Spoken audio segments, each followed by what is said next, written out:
In March 2026, Princess Beatrice and Princess Eugenie were informed they wouldn't be riding in the Royal Ascot carriage procession that June. This is the moment the displacement became legible. Not a whisper of future intentions, not a family rumor routed through unnamed insiders, but a visible, datable exclusion from one of the most photographed sequences in the British royal calendar. The Ascot procession is 5 days of open carriages and coordinated hats watched by millions. A slow, deliberate display of exactly who the institution considers worth putting in front of cameras. In June 2026, they won't be in it. The timing is its own explanation. 6 weeks before the exclusion was reported, on February 19, 2026, their father, officially Andrew Mountbatten-Windsor at that point, having been stripped of every royal title he had ever held just 4 months earlier, was arrested on suspicion of misconduct in public office. The allegation? That during his years as Britain's trade envoy, he had shared confidential trade information with Jeffrey Epstein. The BBC published a piece titled, "Their Parents Are in Disgrace. What Now for Beatrice and Eugenie?" People magazine reported the sisters feel duped as each new wave of revelations arrived. None of those headlines mentioned either woman by anything other than her father's name. The pattern was already in place before the arrest. As of March 2026, Eugenie had stepped down as patron of an anti-slavery charity she had spent years building. Not a ceremonial connection, but a cause she co-founded that drew in partners including Emma Thompson. She stepped down because her father had been arrested, and the association had become untenable. No one is on record suggesting the step-down was her preference. What makes the Ascot exclusion specifically significant is its source. When Andrew's Newsnight interview destroyed his public standing in November 2019, and the palace scrambled to contain the immediate fallout, the institution was reacting. The Andrew distancing of the past 2 years carries a different quality, the coherence of a plan rather than the fragmentation of damage control. And by multiple accounts from named royal correspondents, that plan belongs not to the reigning king, who has shown consistent, documented protective instincts toward his nieces, but to the man who will succeed him. Royal correspondent Richard Eden, speaking on his Palace Confidential podcast, described what Prince William's monarchy is designed to look like, with unusual specificity. His vision, Eden said, is just William and Catherine and their children, not cousins, not the daughters of a disgraced uncle, not first cousins who have spent 20 years trying to make themselves useful, despite being given no formal pathway to do so. Just the immediate core. Princess Beatrice is 37. Princess Eugenie is 35. They hold HRH titles that have survived more than 6 years of compounding pressure on the York name. They have 3 children between them. They have private professional careers that continue to develop, private families that haven't generated tabloid catastrophes, and a combined record of 2 decades navigating, without a single public defection, without an interview, without a book. One of the most politically explosive family situations in modern British royal history. Under King Charles III, they have been carefully, tentatively drawn a fraction closer to the institution that has always seemed precisely one scandal away from shutting them out permanently. Under King William, the distance appears to be the point. Their position isn't ambiguous so much as unresolved, and that distinction matters. Beatrice and Eugenie occupy a royal no-man's land, too politically costly given their father's record, for William to comfortably elevate, too capable, too connected, too demonstrably loyal for the institution to cleanly discard. That tension is the story. The question of which force wins, William's ideological commitments to a compact core monarchy, or the cold operational reality that he may not be able to staff his institution without them, is the most open question in the modern British royal family. Princess Beatrice was born August 8, 1988. From the beginning of her adult life, she built a professional identity entirely outside the palace system. She joined Affinity in 2016, a tech company specializing in AI-driven behavioral analytics, and over the following years worked her way to Vice President of Partnerships and Strategy. That isn't an honorary title given to someone with a famous surname. Affinity gave her her own page on the company website, listed alongside other executives whose qualifications are their primary credential. She also founded BYEQ Limited, an advisory group focused on expanding emotional intelligence in the context of artificial intelligence, described in People magazine's profile as a project of genuine intellectual investment rather than a branding exercise. In August 2025, Hello magazine confirmed an additional appointment: Director at Purpose Economy, a business and software company.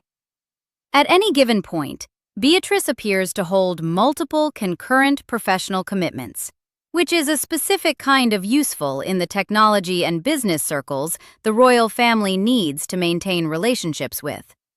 She married Edoardo Mapelli Mozzi in July 2020, a well-connected Italian property developer who carries the hereditary title of Count. That detail has acquired an unintended significance in light of subsequent title-stripping discussions. UK barrister Andrew Mountbatten-Windsor, speaking on Sky News Australia in October 2025, pointed out that if Beatrice were ever stripped of her HRH, she could potentially use her husband's title and be styled a Contessa. She has a dignified exit from the British royal identity, in other words, whether or not she wants it. Their daughter, Sienna Elizabeth Mapelli Mozzi, was born in September 2021. Princess Eugenie was born March 23, 1990. She holds an art history degree from Newcastle University, a real subject studied at a real institution, and has worked as an associate director at the London branch of Hauser & Wirth since establishing herself in the art world. Hauser & Wirth isn't a gallery sustained by celebrity adjacency. It operates globally: Zurich, New York, Los Angeles, Somerset, and London, and is one of the most commercially significant modern art dealers in the world. Eugenie's colleagues are professionals whose careers don't depend on knowing who she is. She married wine merchant Jack Brooksbank. Their sons are August Philip Hawke Brooksbank, born February 2021, and Ernest George Ronnie Brooksbank, born May 2023. Neither sister receives sovereign grant funding. Neither holds a state-funded protection detail. Neither appears in the court circular undertaking official state engagements. The Institute for Government's 2023 paper on the future challenges facing the monarchy listed Beatrice explicitly as not a working royal, a designation applied in the same document that raised structural questions about whether the institution could sustain its public functions with its current workforce. What the sisters have built over 2 decades of operating under their father's shadow is a specific dual positioning. They have professional credibility in the civilian world, real jobs, real outputs, real colleagues who knew their work before they knew their titles, combined with sufficient royal connectivity to remain institutionally deployable if the palace chose to deploy them. They have maintained their HRH titles without leveraging them in any documented, objectionable way. They have attended family events, Christmas at Sandringham, private royal occasions, while their father's name was being systematically excised from every official context. They haven't issued public statements distancing themselves from the family. They haven't written memoirs. They haven't given American television networks what they clearly wanted. They have stayed in proximity and kept their mouths shut through conditions that would have broken most people's resolve. Royal commentator Richard Fitzwilliams described their situation as navigating an impossible position. The phrase is accurate. They carry titles that generate public scrutiny without the institutional backing that would make that scrutiny manageable. They are members of a family where their father's behavior has made their continued presence politically expensive for the very man who will determine whether they keep those titles at all. Every public appearance is a calculation. Every association with the York name is a liability they can't dissolve and didn't earn. One senior royal expert, following the February 2026 arrest, recommended the sisters consider severing ties with the York name altogether, describing it as so very tarnished. Fitzwilliams himself suggested both women should stop using their royal titles entirely. The prescription from people who cover royal affairs professionally and are broadly sympathetic to the sisters is to become somebody else. The question of whether they can, or whether anyone will let them, is a different problem. William's commitment to reforming the monarchy is real, documented, and significantly more specific than the palace's usual preference for studied vagueness on institutional questions. Multiple named correspondents have described his direction in consistent terms. Robert Jobson, one of the more credible observers of the British royal family and the author of several books on the institution, described William's direction as a quiet royal revolution, a smaller monarchy but greater in purpose, less distant, more human. Relevance and relatability sustains the crown. That isn't opposition journalism speculating about palace intentions. That is a named correspondent with institutional access characterizing a deliberate philosophy. Hilary Fordwich, a royal commentator with consistent palace access, described William as determined to modernize the institution. The Mirror reported he is planning to slim down the monarchy when he becomes king. Marie Claire noted he plans to continue his father's idea of a slimmed-down monarchy into his own reign. Multiple outlets, different editorial cultures, consistent direction. Richard Eden put the intended vision plainly and specifically: just William and Catherine and their children. That formulation, from a named correspondent who has covered the palace for years, is the clearest available statement of what the heirs' model looks like when translated from general aspiration into actual roster. It excludes Beatrice. It excludes Eugenie. It excludes everyone except the nuclear family. What slimmed down means operationally becomes clear when you look at how Sweden and Denmark executed their own versions. Both reformed toward working cores. Apply that template to William's immediate family, and the result is himself, Catherine, and their 3 children, George, Charlotte, and Louis, born 2013, 2015, and 2018, all currently children. First cousins don't survive the model. Beatrice and Eugenie are first cousins. William's children won't be old enough to carry senior royal responsibilities for well over a decade. Christopher Wilson, reporting across the Daily Mail and Marie Claire, tracked the workforce contraction in concrete numbers. In 2011, 12 senior royals carried out approximately 3,874 public engagements. By 2024, roughly 10 working royals were managing approximately 2,168, a drop of over 1,700 appearances annually across 13 years, achieved through deliberate shedding of working members rather than schedule compression. The New York Times, reviewing official documents published in June 2025, confirmed the downward trajectory continued into early 2025. The pool itself continued to shrink. The additional detail that sharpens the picture. Wilson also raised Lady Louise Windsor, Prince Edward and Sophie's daughter, born in 2003, currently in her early 20s, as a name William might consider recruiting for senior responsibilities over the York sisters. Lady Louise has given no strong public signal of ambition in that direction, and building her into the working institution would require years of structured preparation. The fact that her name surfaces in credible royal press as a preferred alternative to Beatrice and Eugenie tells you something specific. William appears to be working around the York sisters, rather than through them, even when the operational pressure to find additional working members is demonstrably building. The palace tensions aren't quiet ones.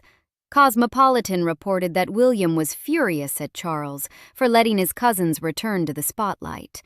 The Express described him as prepared to take a hard line on the York cousins.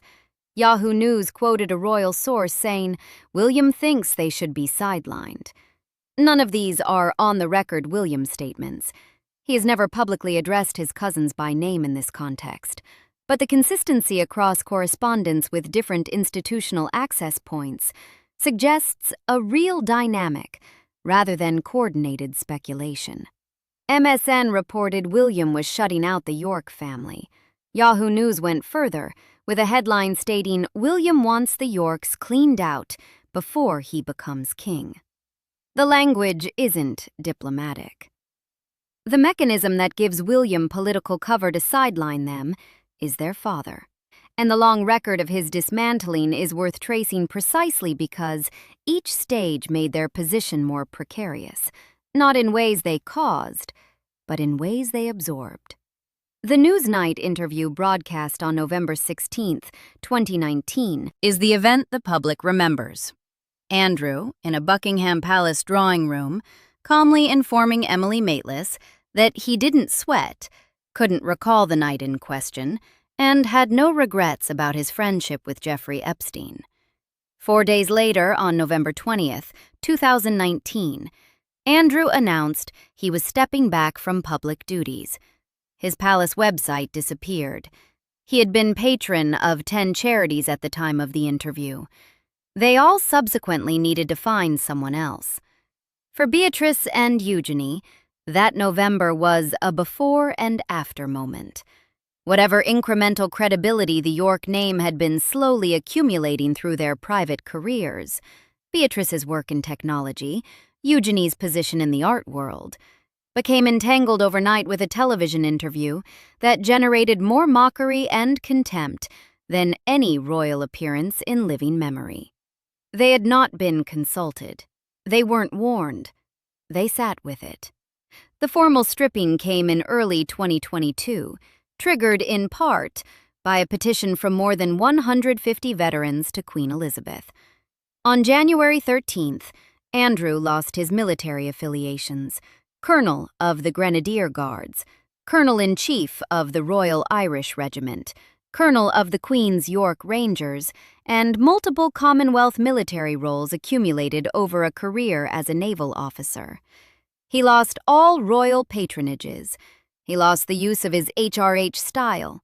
Buckingham Palace, on the same day, released a specific statement confirming that the sisters' status wouldn't be affected by their father's title removal. That statement was proactive.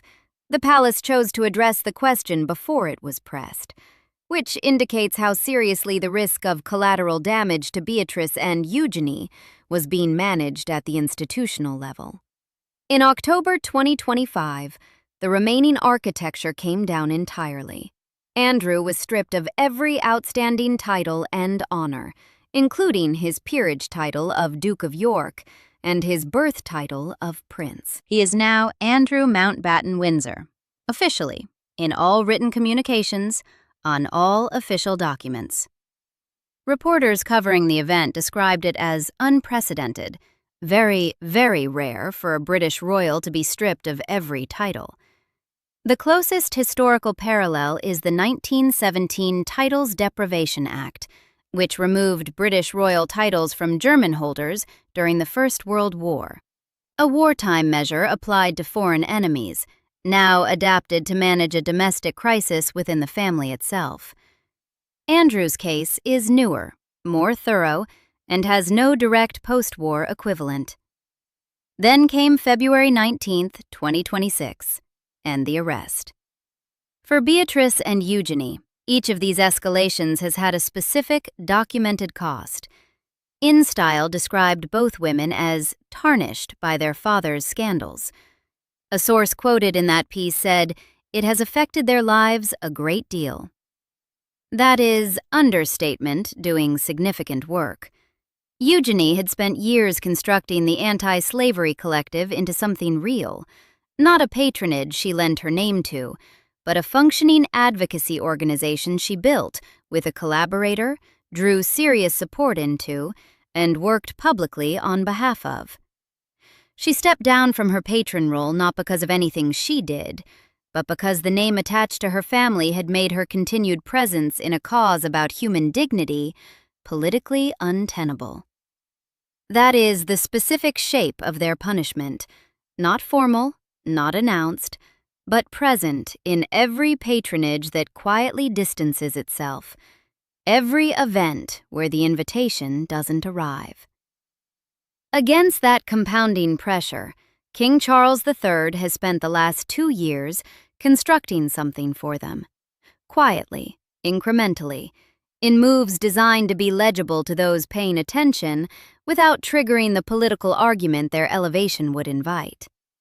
In November 2025, Outward Bound restructured its royal patronage. Prince Philip had been patron of the outdoor adventure charity for 65 years. That association became complicated after his death in April 2021, further complicated by Andrew's historical connection to the organization, and urgently in need of resolution as Andrew's formal titles fell away. The solution was constructed with evident care. Prince Edward, the Duke of Edinburgh, was named as royal patron, and Princess Beatrice, who had served as a working trustee of Outward Bound for 6 consecutive years before this appointment, was simultaneously named its deputy patron. The distinction between those 2 roles matters. Edward, as full royal patron, provides the headline institutional credibility. Beatrice, as deputy patron, receives a designation that her own 6 years of documented service as a trustee directly supports. Charles couldn't give her the top patronage without inviting a political argument about rewarding a disgraced family. What he gave her instead was a formal recognition grounded in documented work rather than descended solely from her family name. The Telegraph described Outward Bound's decision as embarking on a new chapter following Andrew's downfall. The newspaper's careful way of noting that Beatrice's appointment was separating her from her father rather than tethering her further to him. Outward Bound's official statement described Beatrice's role as focused on supporting our work to inspire young people to realize their potential through learning and adventure in the outdoors. After Andrew's February 2026 arrest, the organization moved quickly to issue a statement addressing questions about her patron status, confirming they intended to keep her.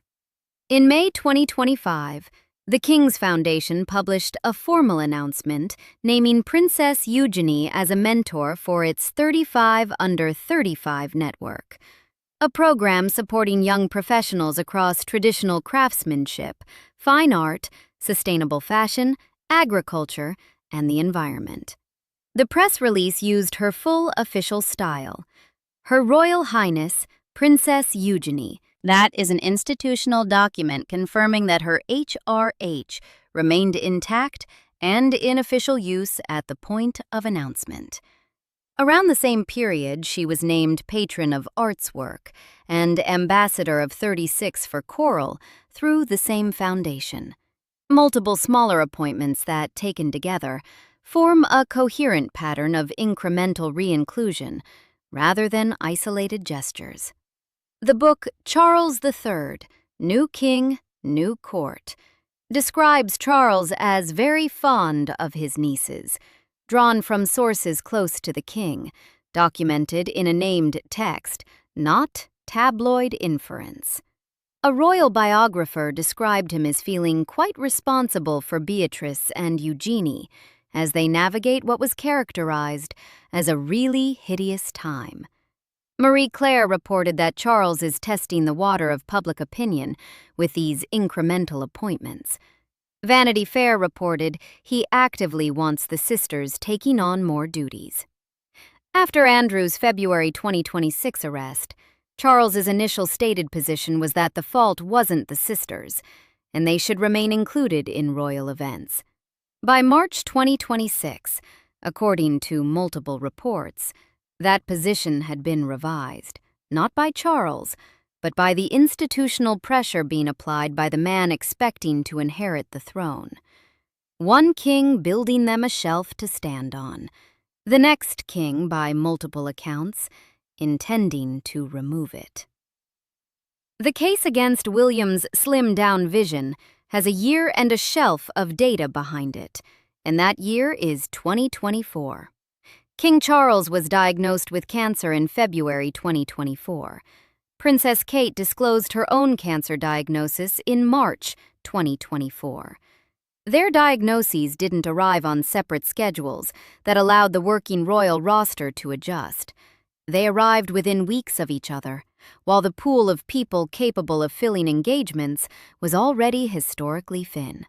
The New York Times, reviewing official documents published in June 2025, confirmed that the number of public engagements carried out by Britain's royal family dropped sharply in the year leading up to March 2025.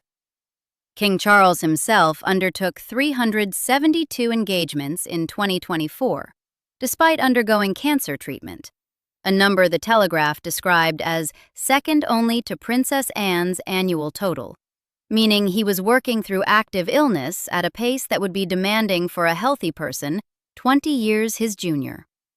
He was declared the hardest working royal for 2025. That the reigning monarch in cancer treatment is also setting the pace for the institution isn't a sign of a healthy staffing model.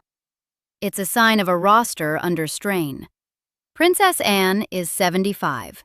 She remained the hardest working royal in the family through 2024 by total engagements, a figure that exceeded even Charles's 372 appearances. That is the staffing picture.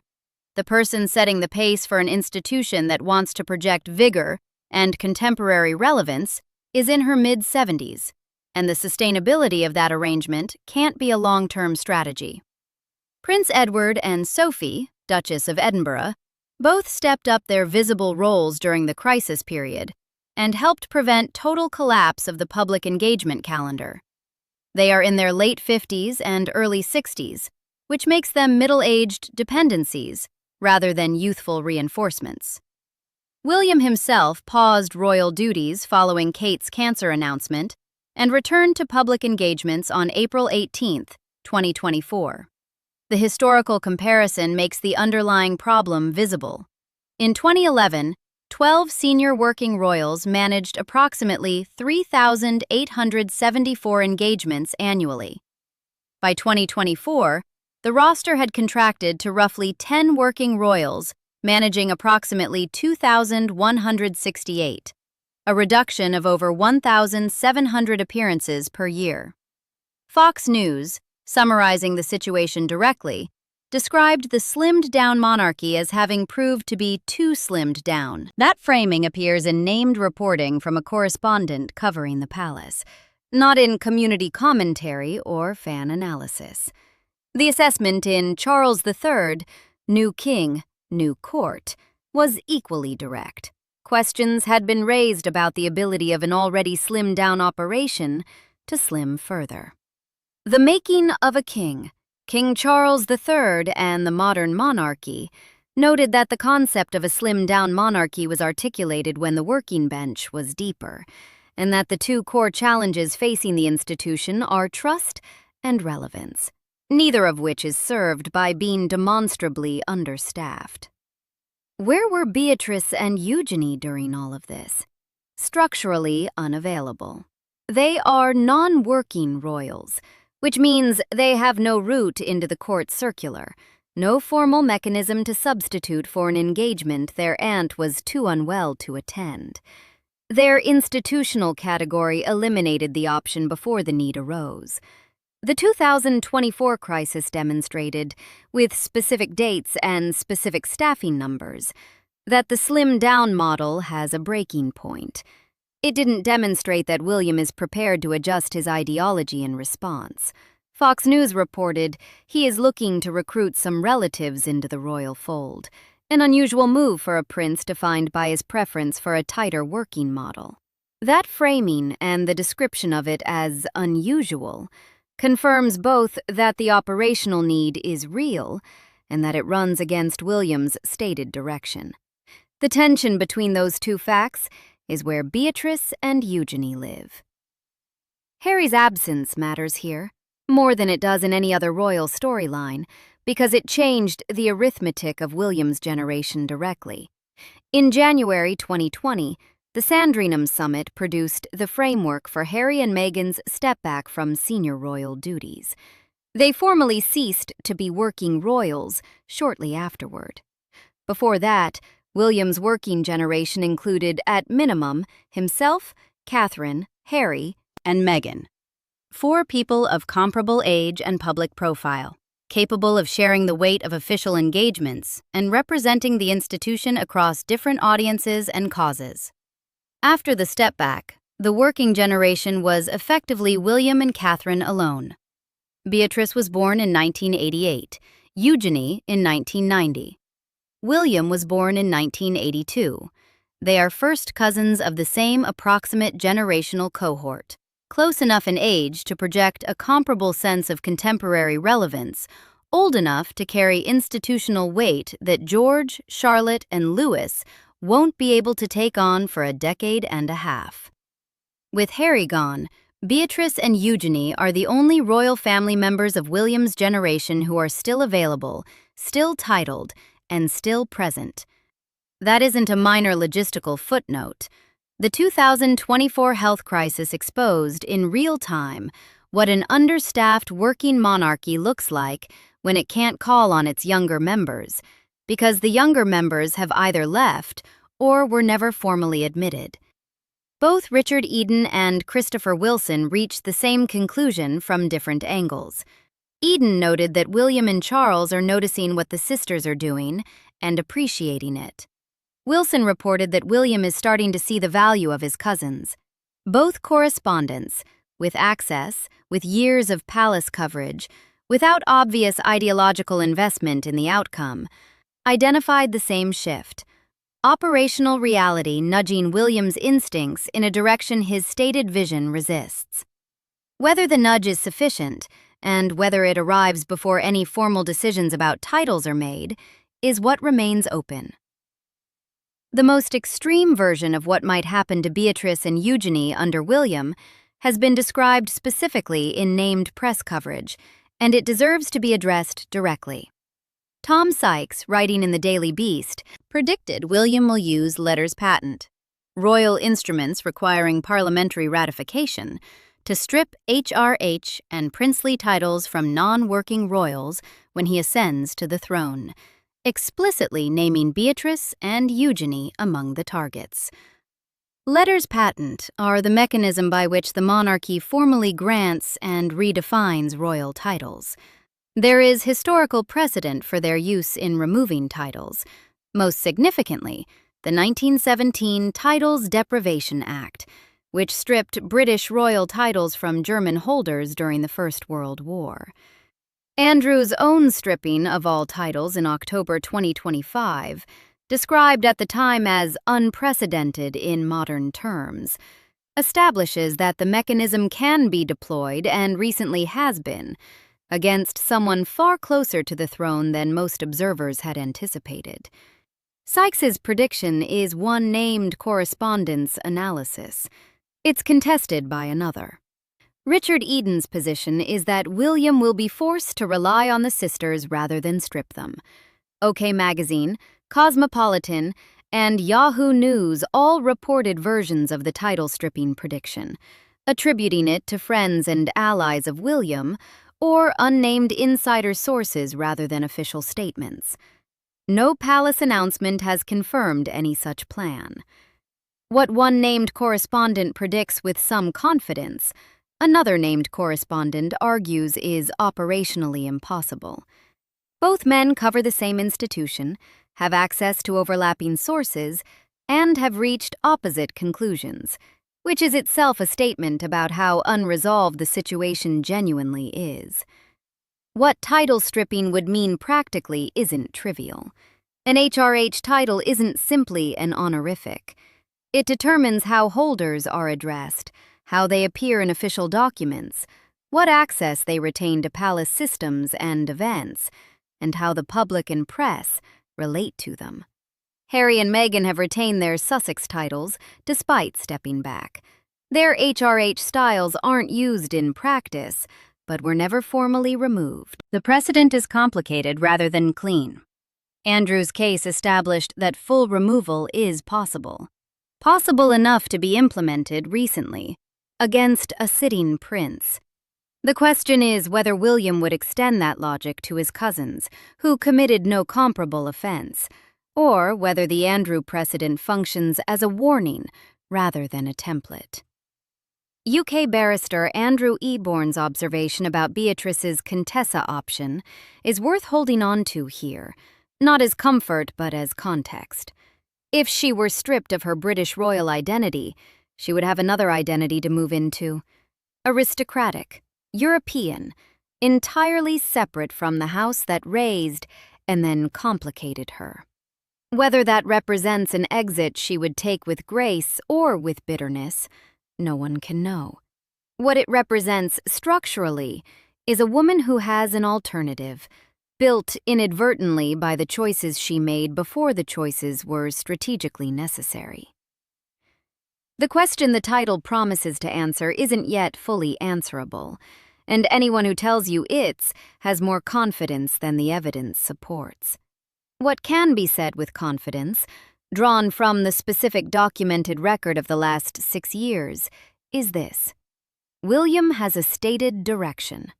Multiple named correspondents with institutional access have described his intended model as consisting of himself, Catherine, and their children alone, excluding cousins as a category, not just as specific individuals. The Royal Ascot carriage exclusion of March 2026 is the most recent concrete enactment of a posture that predates Andrew's February 2026 arrest. An arrest that provided fresh justification for positions William appears to have held before it happened. Yahoo News' characterization of William wanting the Yorks cleaned out before he becomes king is attributed to sources rather than direct quotation. But it reflects a pattern of reporting that has remained consistent across multiple outlets over multiple years. Charles has built a competing case for their value. The outward-bound deputy patronage, grounded in 6 years of documented trustee service. The King's Foundation mentorship. The pattern of formally documented, small but real appointments that establish Beatrice and Eugenie as institutionally deployable rather than institutionally absent. The protective statements in the aftermath of each new crisis. The biographer's accounts of a king who feels responsible for his nieces and uses the authority he currently holds to keep their position tenable. That architecture was built under Charles. Its durability under William is the open question, and Charles can't guarantee it from whichever remove illness or age eventually places him at. The staffing data argues for keeping them. In 2024, the working royal roster, aging, cancer-affected, short 2 of its most prominent members, managed approximately 2,168 engagements with visible strain. Princess Anne, 75 years old, remained the hardest working royal by total count. That isn't sustainable planning for an institution with a 20-year horizon.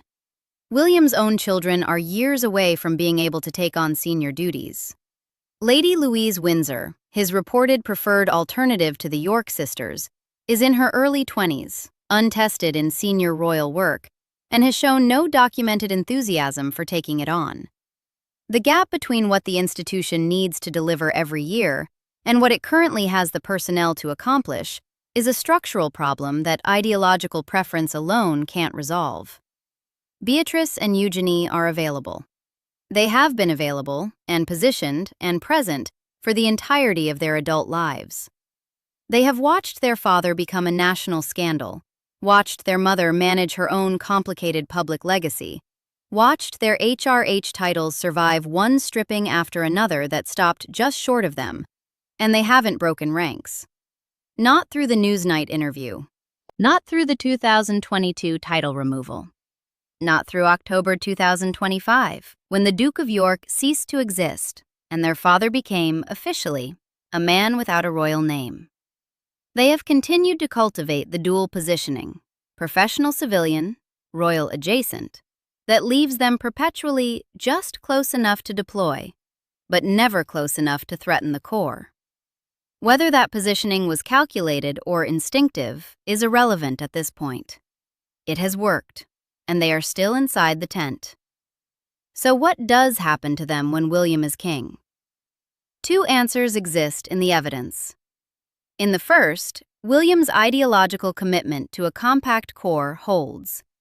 The title stripping reports prove accurate.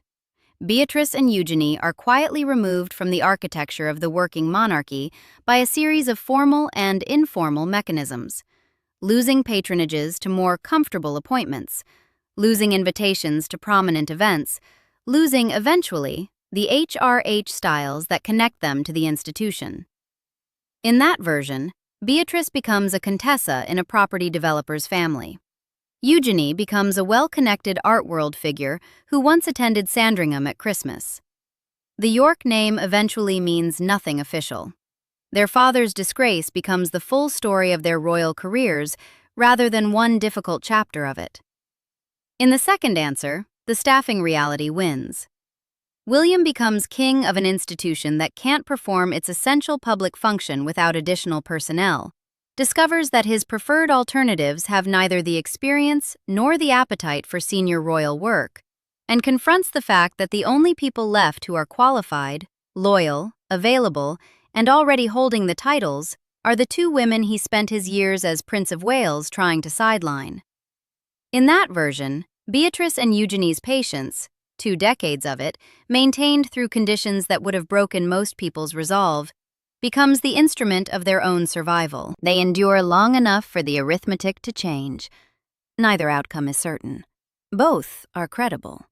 The difference between them comes down to whether William will let operational reality bend his ideology, or whether he will allow the institution to absorb the cost of his preferences. That is a character question, about a man who hasn't yet been tested by the full weight of the role, and it doesn't have an answer, because the crown hasn't changed hands. What is already clear is that Beatrice and Eugenie have been playing this game longer than most people noticed, under conditions that were never fair, and they are still in it. Subscribe for more stories like this.